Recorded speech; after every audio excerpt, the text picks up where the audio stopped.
So let's learn about the ideal gas equation. Okay, before we learn about the ideal gas equation, let us understand what is the meaning of ideal gas. What is the meaning of ideal gas?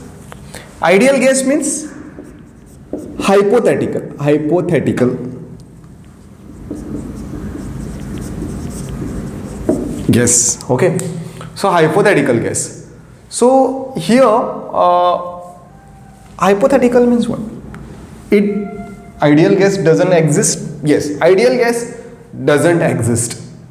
Ideal gas is something like sometime in physics we say no, a constant length of the wire, the tension was uniform, zero friction, all these things parameter to make the situation ideal, right? Ideal gas is, that is what is the ideal gas. To make our understanding easy, we consider the ideal gas.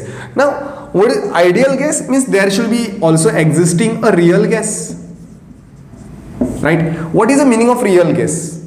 How both are different? I'll give you a simple example. In the initially when I was explaining you about the Boyle's law, when I was explaining you about the Boyle's law, I took some example this way, right? I took the example this way, and I said that if you increase the pressure, let's say this is P1 and this was the volume of the gas inside.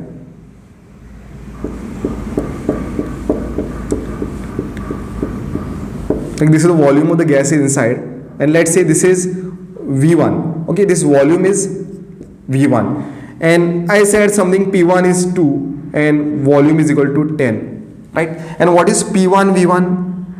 P1 V1 is equal to 20. I took these values for your understanding. Then I increased the pressure.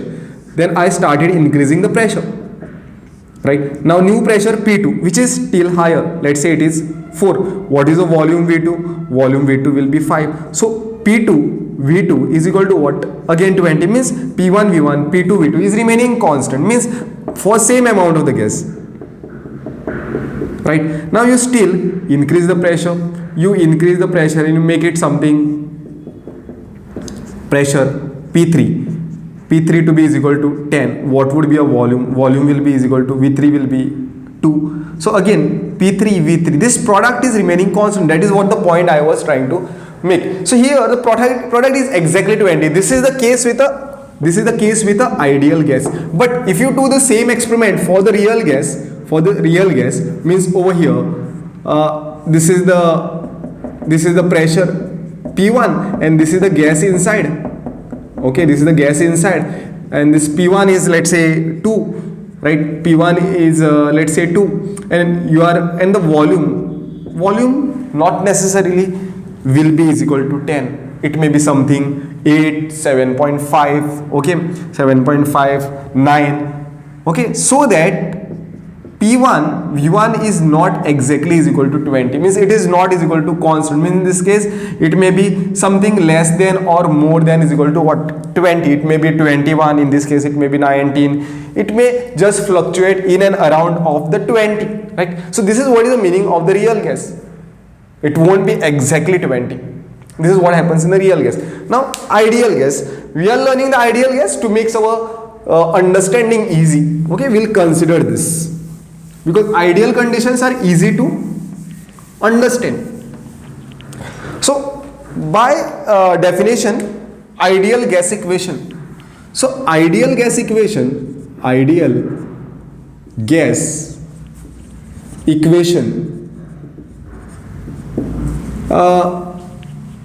equation tells simultaneously, or we can say that is a simultaneous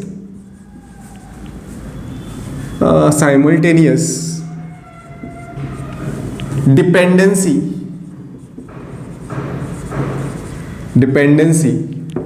on temperature. Ideal gas equation is simultaneous dependency of volume of gas at different temperature and pressure. This is what the ideal gas equations tells.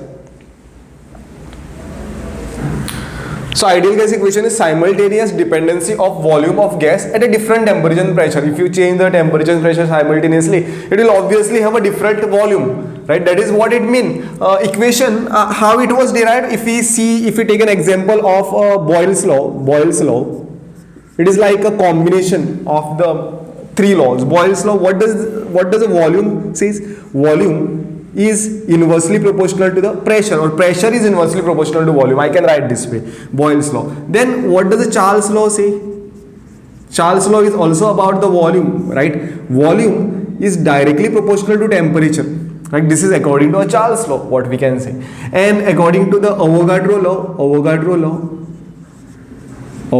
law, what is volume? Volume is directly proportional to the N, that is number of moles, right? So if we combine all these laws, what we will get? Volume is directly proportional to temperature and number of moles. We will write this way, N and T, and inversely proportional to the pressure, right?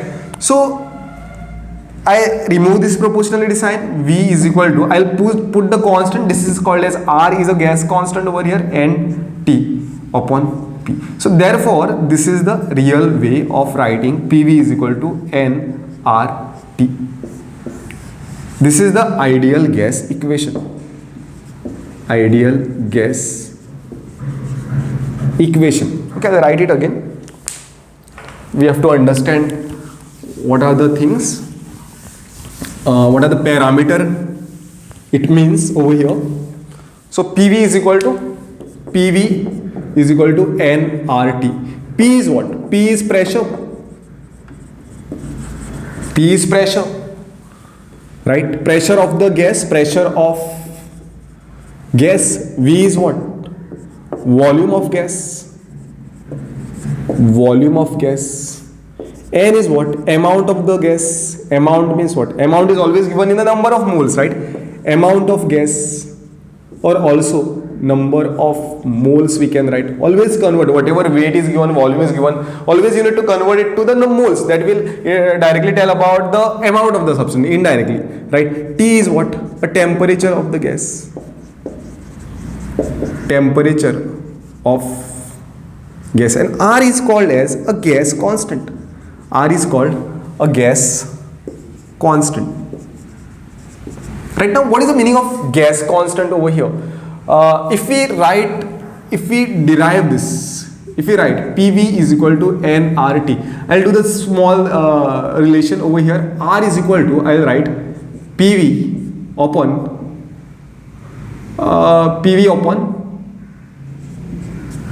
this T, right? I can write it this way.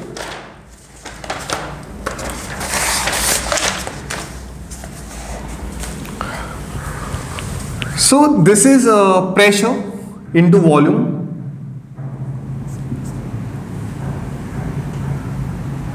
R is equal to PV upon NT. I want to write it for a gas constant, right? See, R has a different values. R, depending upon what units of pressure you will be taking, what units of volume you will be taking, R has a different values. R values I will write here.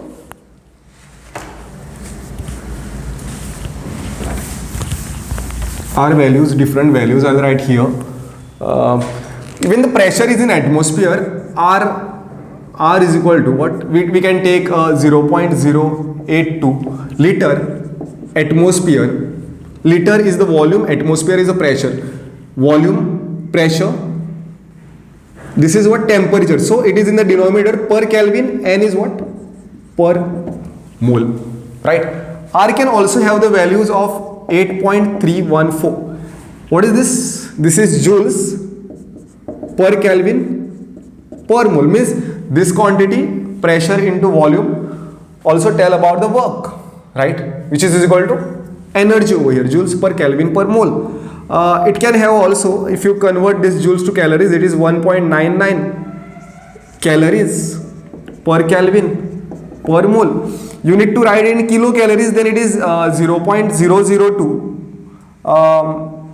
kilocalories per Kelvin per mole. Also this joule is also Newton meter, no, we can also write 8.314 joule is also Newton meter. So Newton meter per Kelvin per mole. These are different value, important values of the R you should know, like depending on what pressure you are taking, in what unit it is there, and depending on this values you will be using.